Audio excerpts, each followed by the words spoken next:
A segunda história fala da divulgação irresponsável de um drama íntimo. Na carta que publicou ontem, a atriz Clara Castanho diz que foi violentada não só pelo homem que a estuprou, mas também pelo julgamento das pessoas. É o relato mais difícil da minha vida. Pensei que levaria essa dor e esse peso somente comigo.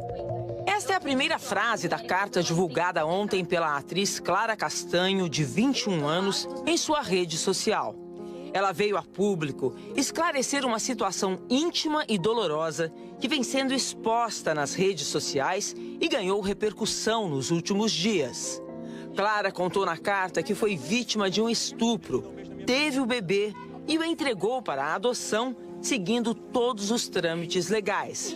A atriz não queria expor esse episódio de sua vida, mas sites e redes de fofocas trouxeram não só a história a público, mas também especulações e ataques à atriz. Tudo começou com um post do jornalista Matheus Baldi no dia 24 de maio, dizendo que Clara teria dado à luz a uma criança. A pedido da própria atriz, o post foi apagado. Mas a notícia se espalhou. Na última quinta-feira, a apresentadora Antônia Fontinelli incitou ainda mais os comentários contra Clara na internet. Sem citar nomes, ela disse em uma live em tom bastante agressivo que uma atriz de 21 anos teria engravidado e entregue o bebê para a adoção. E depois disso, Clara se manifestou pela primeira vez sobre o assunto através de uma carta aberta em sua rede social. Fui estuprada. Relembrar esse episódio traz uma sensação de morte, porque algo morreu em mim. As únicas coisas que tive forças para fazer foram tomar a pílula do dia seguinte e fazer alguns exames. Meses depois, comecei a passar mal. O médico sinalizou que podia ser uma gastrite, uma hérnia estrangulada ou um mioma. Fiz uma tomografia e o exame foi interrompido às pressas. Fui informada que eu gerava um feto no meu útero. Sim, eu estava quase no final da gestação quando eu soube. Meu mundo caiu. Clara conta que seguia menstruando normalmente e que não havia ganhado peso. E que ao contar para o médico que tinha sido estuprada, se sentiu violada e culpada novamente. Esse profissional me obrigou a ouvir o coração da criança. Disse que 50% do DNA eram meus e que eu seria obrigada a amá-la. Eu não tinha e não tenho condições emocionais para dar a essa criança o amor, o cuidado e tudo que ela merece ter. Procurei uma advogada e tomei a decisão de fazer uma entrega direta para a adoção. Passei por todos os trâmites: psicóloga, Ministério Público, juíza, audiência, todas as etapas obrigatórias.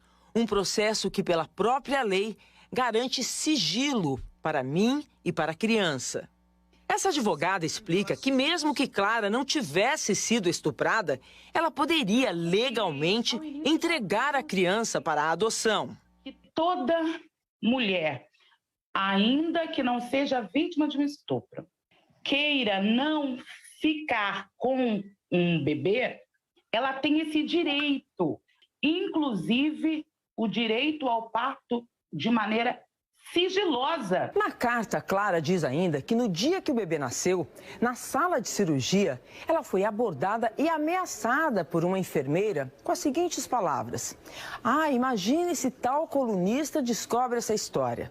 E quando Clara voltou para o quarto, já tinha mensagens do colunista com todas as informações. Depois da divulgação da carta de Clara, o colunista Léo Dias, do site Metrópolis, publicou um texto detalhando o caso. A doutora Faida diz que tanto Léo Dias como Antônia Fontinelli podem responder por difamação. Muita gente se engana e diz assim: se eu não coloco o nome, então eu não viro réu em uma ação. Se todos os dados que você relata dão conta que é aquela mulher, você pode sim virar réu numa ação por difamação. Na carta, Clara diz ainda: vocês não têm noção da dor que eu sinto. Tudo o que eu fiz foi pensando em resguardar a vida e o futuro da criança. Cada passo está documentado e de acordo com a lei. Como mulher, eu fui violentada primeiramente por um homem e agora sou reiteradamente violentada por tantas outras pessoas que me julgam. Ter que me pronunciar sobre um assunto tão íntimo e doloroso me faz ter que continuar vivendo essa angústia que carrego todos os dias. Espero que, ao menos, tudo o que me aconteceu sirva para que mulheres e meninas não se sintam culpadas ou envergonhadas pelas violências que elas sofrem. Entregar uma criança para a adoção não é crime, é um ato de supremo cuidado. O Fantástico procurou a Clara Castanho, mas ela preferiu não dar entrevista. Por mensagem, disse que está tudo muito difícil e recente e que o que poderia dizer nesse momento já está escrito na carta. Clara termina a mensagem dizendo: eu vou tentar me reconstruir e conto com a compreensão de vocês para me ajudar a manter a privacidade que o momento exige.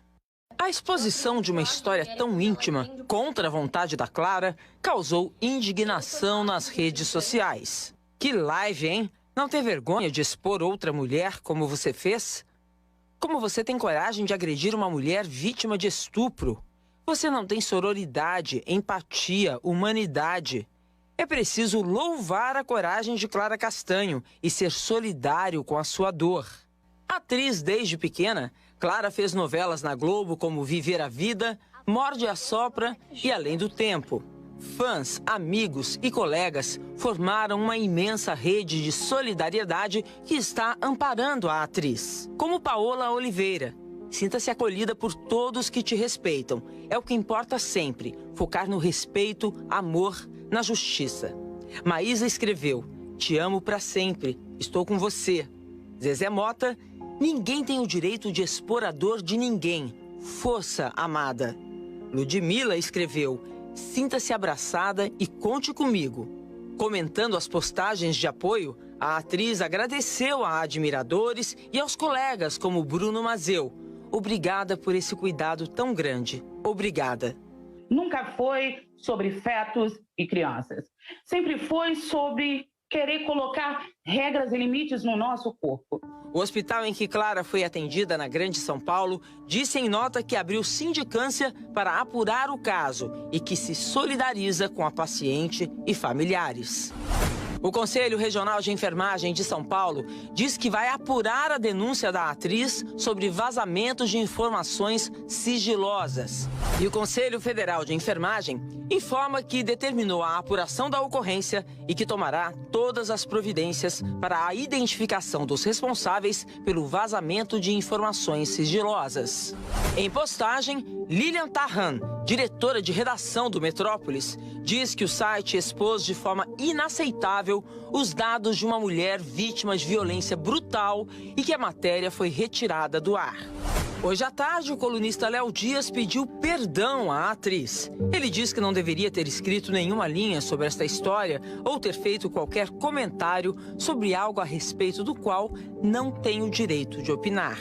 Também hoje em vídeo, Antônia Fontenelle tentou se eximir de responsabilidade sobre o episódio e não pediu desculpas. Como é que a gente pode analisar esses momentos tão dolorosos para a mulher esta semana? É muito triste ver que, ao invés de estarmos avançando nos direitos das mulheres, vendo os últimos dias, o que se apresenta é que estamos recuando. Mas a gente precisa unir forças para que estes tristes episódios não impeçam que a gente avance.